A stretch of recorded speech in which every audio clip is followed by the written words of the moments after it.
وقفت قدام القاضي وبكل ثقة قالت للقاضي لازم تحكم عليها بالإعدام، لأنك لو حكمت بالبراءة هطلع بره وهعمل نفس الجرائم تاني، لأني بكره العالم اللي بره قوي. وده كان كلامها للقاضي اللي حكم عليها بالإعدام عشان تكون نهاية سفاحة الطريق السريع إيلين وورنوس. فخليكم معايا عشان نعرف هي مين وقصتها ايه وايه هي الجرائم اللي عملتها. فمعلش لو لسه ما عملتش اللايك انا بفكرك بيه عشان تنتشر الحكاية ونقول على الله حكايتنا.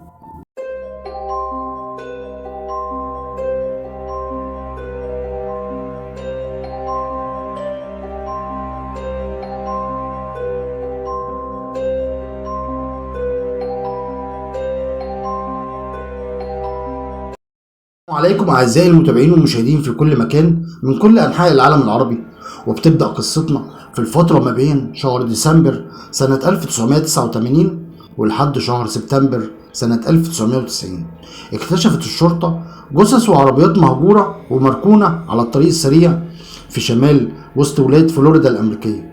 كانوا ضحايا لسفاحة بتصطاد ضحاياها زي العنكبوت ما بيصطاد ضحيته عشان توقعهم في شباكها. كانت بتقف على جنب الطريق بكامل مكياجها وملابسها الشفافة وشعرها الأشقر المفرود، كانت جميلة فعلا. فبتشاور لأي عربية لحد ما يقف صاحب العربية فتعرض عليه نفسها عشان تمارس معاه الجنس مقابل الفلوس. فتاخده ورا أشجار الغابة وتطلع مسدسها وتضربه بالنار وتاخد كل الفلوس اللي معاه. بعد كده ترمي جثته وتهرب بعربيته. وبعد مدة تكتشف الشرطة الجثة مرمية في الغابة وعربيته مركونة في ضواحي المدينة. يجي البطل قصتنا النهاردة حياة إيلين وورنوس من بداية طفولتها. اتولدت إيلين في يوم 29/2 سنة 1956 بمدينة روشتست اللي بتقع في ولاية ميشيغان الأمريكية. أمها اسمها ديانا وورنوس كان عمرها 15 سنة لما اتجوزت واحد اسمه لوديال بيتمان في سنة 1954. وفي أقل من سنتين وقبل شهرين من ولادة إيلين اتطلقت أمها وهجرت ديانا وورنوس بنتها إيلين في شهر يناير سنة 1960.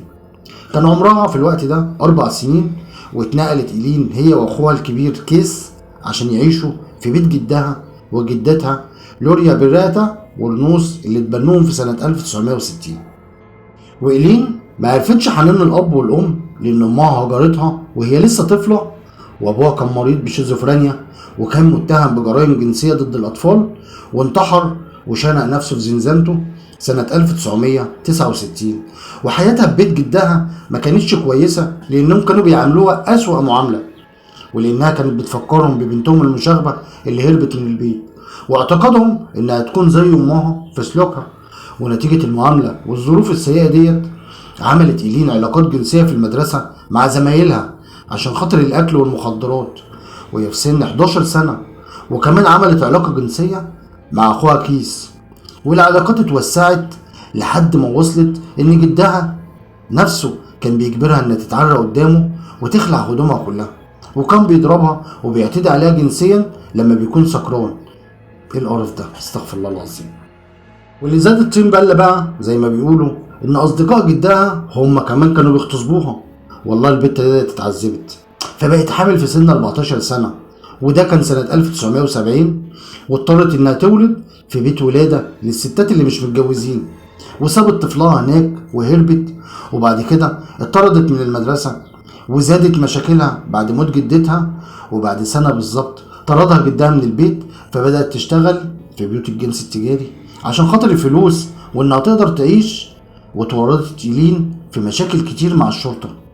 سنة 1974 اعتقلتها الشرطة في مدينة جيفرسون في ولاية كولورادو بتهمة السواقة تحت تأثير المخدرات وإطلاق النار من عربيتها، واتسجنت سنتين.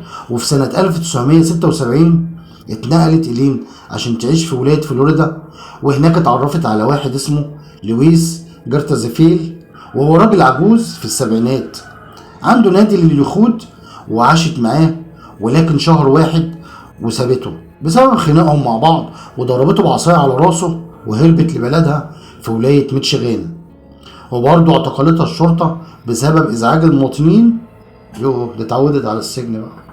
وفي سنة 1976 مات اخوها كيس بسبب سرطان الحنجرة، وخدت إيلين مبلغ 10,000 دولار.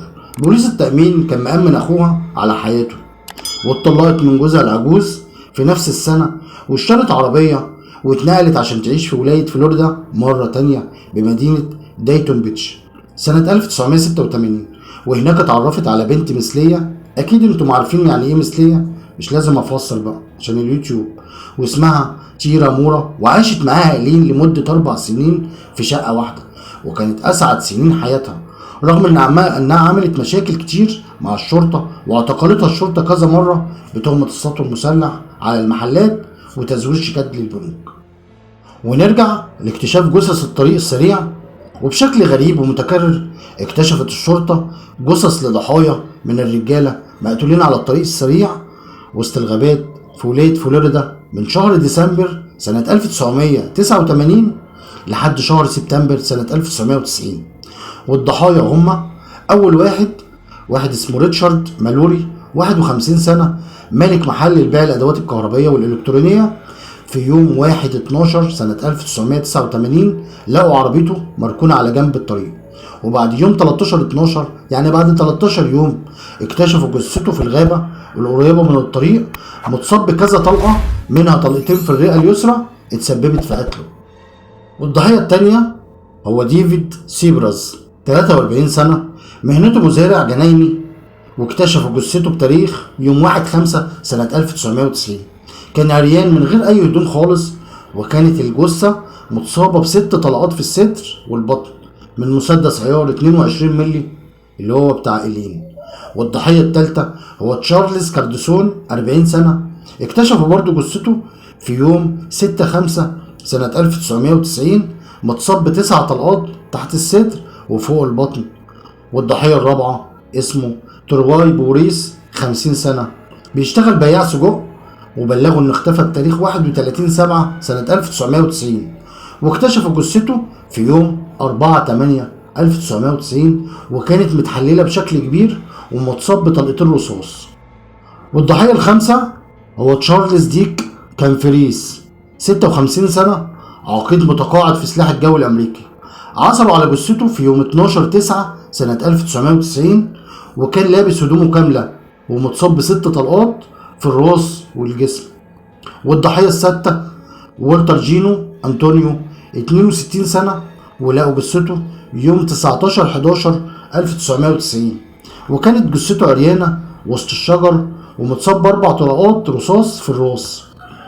فكانت إيلين بتصطاد ضحاياها من على جنب الطريق السريع، وبينتهي بيهم الحال مقتولين في الغابة.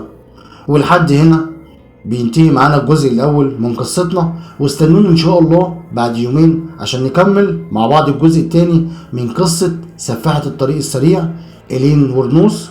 وشكرا لكم على حسن المتابعة. المحارب البرنس، شكرا لكم، شكرا.